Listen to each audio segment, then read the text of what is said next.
Hi, it's Nick from the Run Testers, and this is our first run review of the Garmin Venu 2.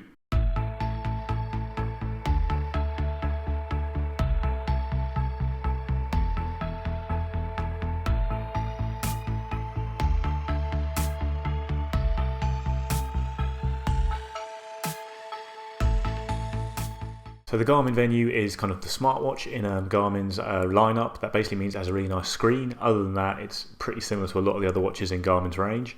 There are two models in the new Venu 2 range. The Venu 2, which is the one I tested today, and the Venu 2S, which is just a smaller watch. It's got all the same features, but the smaller size means it has a smaller screen and a shorter battery life. Battery life and screen size are two things that have been improved on the Venu 2, though, on the kind of the main model. This now has a 1.3 inch screen as opposed to a 1.2 inch on the Garmin Venu original, and the Venu 2S, the smaller one, has a 1.1 inch screen. Battery life's taken quite a big jump. It's now up to kind of 11 days in smartwatch mode and 8 hours of GPS plus music. Those numbers are a little smaller on the Venu 2S. The original Venu was only rated to last for 5 days in watch mode and then 6 hours of GPS plus music. I tended to get about kind of 3 days out of it generally. The watch also has Garmin's Elevate 4 heart rate sensor on the back. This is the kind of a new generation of the Elevate sensor. Garmin suggests that this new sensor upgrade will basically get you better optical heart rate tracking, better kind of pulse oximeter accuracy, that kind of thing. That's quite necessary because something else that's new on the Venu 2 is a kind of a whole load of new health stats being brought to the kind of the series. You're getting kind of slightly more detailed sleep tracking going on here. You can take a health snapshot, which you wear the watch for 2 minutes. It's like a dedicated sports mode. You wear the watch for 2 minutes, and it gives you things like your heart rate during that time, heart rate variability, your stress, your blood oxygen saturation. It's kind of a quick snapshot basically of a few key health stats. There's also going to be a new fitness age widget on the watch, which isn't here on the one I'm testing at the moment. I can't connect it to Garmin Connect at the moment or anything like that.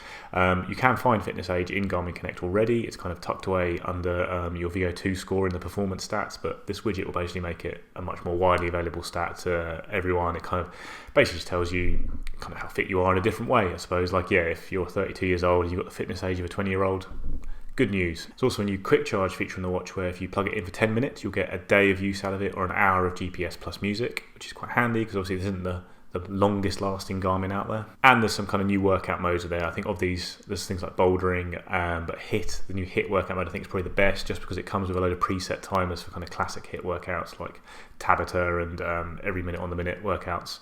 Generally also, I think the kind of menus and displays have been sharpened up a little. There's a slightly better use of the screen. I think one of the criticisms I had with the Venu original was like, it's a nice screen, but the Garmin hasn't done anything with it. The kind of widgets or glances, as they're called in here, are a bit more developed. There's a bit more colour involved. Even the kind of sports modes menu is a bit nicer looking. Garmin's just basically making better use of this lovely AMOLED screen, which is really the key feature of the watch. So that's a good thing. Other stuff for design is it's still the same kind of 2-button design on the side here. You kind of hold down the bottom one as your menu button. The top right is kind of the classic Garmin button, takes you through to your kind of workouts. And the other thing that's changed is the price, and this is unfortunately a bad change. It's got more expensive. The original Venu is kind of £329 in the UK, whereas the Venu 2 and 2S are both $349.99 in the UK. It's going to be $399.99 and €399.99 euros. Other than that, it's really kind of the same stuff you get in the Venu. All of Garmin's kind of smart features, which really are on lots of watches, things like Garmin Pay, NFC payments, the Connect IQ App Store, which is obviously not a particularly developed app store, but it's there, and it's got storage for music and links up to Spotify playlists. There's more storage on this watch than the previous Venu. It gets up to 650 songs, whereas the previous one was rated as up to 500. So a little boost there for cramming in as much music as you can. So I had the Venu just over a day, and I took it down for my track session today, which was the run I had lined up on my plan, just kind of doing 8 times 1 kilometer reps on the track. First time on the track, actually a long time for me. It's been locked down and then I was recovering for a marathon, so very excited to get there. Track's not a brilliant test of GPS, I will say that. So lots of watches do struggle on the track, and the Venu did come up reading quite long compared to the Garmin Fenix 6 Pro I was wearing, which was in track run mode, which is a lot more accurate actually on a track. So yeah, it was over 11, just over 11k. It was kind of half a k long, but we'll obviously do a lot more testing on the GPS accuracy on kind of more normal routes than the track. When it comes to heart rate accuracy, actually at the time of the run, I didn't know it was a new heart rate sensor. We've been trying to scrambling for details on the watch all day, but I was actually really impressed with it, I have to say. So I haven't been able to sync the watch to Garmin Connect yet, so I can't actually look at the heart rate graph in any real detail compared to the one from the Fenix, which is linked up to our HRM Pro chest strap. But on the watch, the actual heart rate graph looks really good. This was a good workout to test it out. It was kind of 8-kilometer reps. You can see the rise and fall of my heart rate. I was kind of doing four kind of about marathon pace, and then 4 about 5k pace. And you can see the heart rate going higher in the 5k pace reps, that kind of thing, and coming back down quite quickly. The overall average and max heart rate readings weren't far off a chest strap. So yeah, it was a pretty good performance actually from the heart rate sensor on what was quite a testing workout for it. We'll do loads more testing on that before we claim that this new Elevate 4 generation sensor is amazing, but so far the signs are positive. Screen, obviously, so this, you can have it set to always on. If you set it to always on for the kind of main watch face, it will also go always on during your activities, but it kind of dims a bit if when you're just running normally, and then as you do the gesture, the screen will brighten up. So on dull days, kind of any level of always on the screen is kind of okay to read, but today it was bright sunshine and you can't see the screen until you turn it towards your wrist, and it kind of brightens up, and then you can see it very clearly there. Once you've got the screen really kind of awake, you can see your stats quite clearly, but it's one of those where you do have to turn your wrist and look at it to actually see your stats, rather than kind of just glancing down like that, like you might do with the Phoenix on the other wrist. That's one downside of the Venu's nicer screen, is that to save battery, the actual kind of always on setting is a little bit dull for running in bright sunshine. It's also duller than the Apple Watch's kind of always on setting, for example, which obviously only has 1 day of battery life. Garmin have eked out a bit more here, but they've done that by dimming the screen a bit more during activities. At the end of a run, you don't get any kind of training insights on the watch. Obviously, it's going to have fitness aid, which is tied to VO2 max. I'm not sure how that's going to be played, because you don't really seem to get VO2 max scores on the watch. And you don't get things like your training is productive. You don't, that training session was really good for your anaerobic fitness, all that kind of stuff. It's more focused, as a kind of lifestyle-y sports watch, as opposed to something like the Forerunner series. Now, battery. So, like I say, I used to get about 3 days out of the Venu original if I was training kind of regularly, which is running every day. If it was a lighter load at the time, I might get up to 4 days. So the new one, in the first kind of 24 hours I had with it, it knocked off about 25% of the battery life. That included about 80 minutes of kind of outdoor GPS activity, and I will say a lot of fiddling, because it was a new toy and I was playing with it and setting it all up and stuff like that.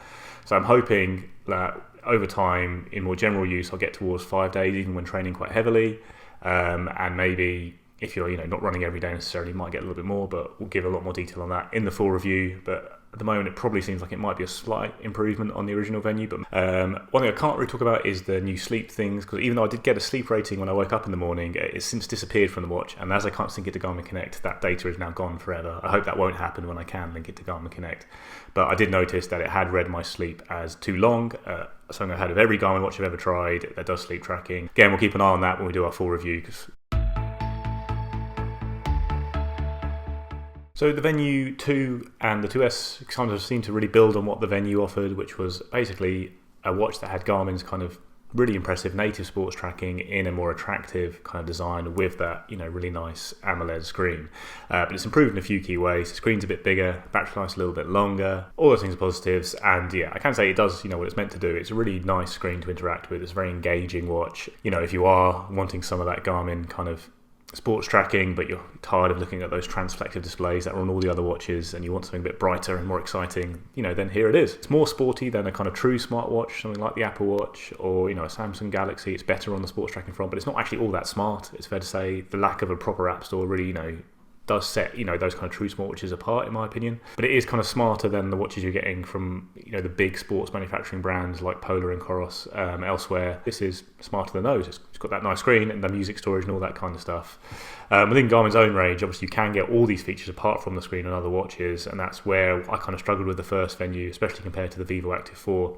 The screen is nice, but is it enough of an upgrade to pay more for worse battery life when you're getting a very similar experience all round? However, kind of all the new features seem fine on the watch. I'm excited to keep testing that new heart rate sensor, see if it really is an improvement. The new health tracking features are all kind of fine. There's nothing massively novel there, I will say. One downside is obviously that new price being higher. It does make it a harder choice to upgrade to the Venu when it is now that little bit more expensive still. Should finish off by saying it's still not going to be as good a sports watch as you'll find in the Forerunner range for less money, the Forerunner 245, even the Forerunner 45.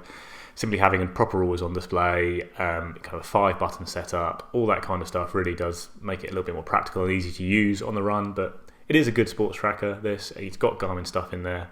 If you have used lots of Forerunners, you won't really notice a huge difference in the actual kind of sports tracking experience. You still get the lap button, which is obviously big in the world of smartwatches. So yeah, so far it seems like kind of more of the same in terms of what the Venu offered, but all done a little bit better, and that's a good thing. We'll have a whole load more information on the Venu 2 when we do our full multi-test review, because Mike is also going to have the watch in, so look out for that down the line.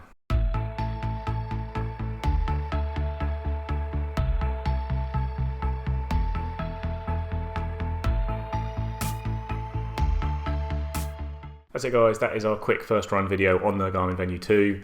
Let us know in the comments, if you're interested in this watch, if you've used the Venu original, what you thought of it. Please like, subscribe, ring the little bell, and yeah, we'll see you next time. Have a good one.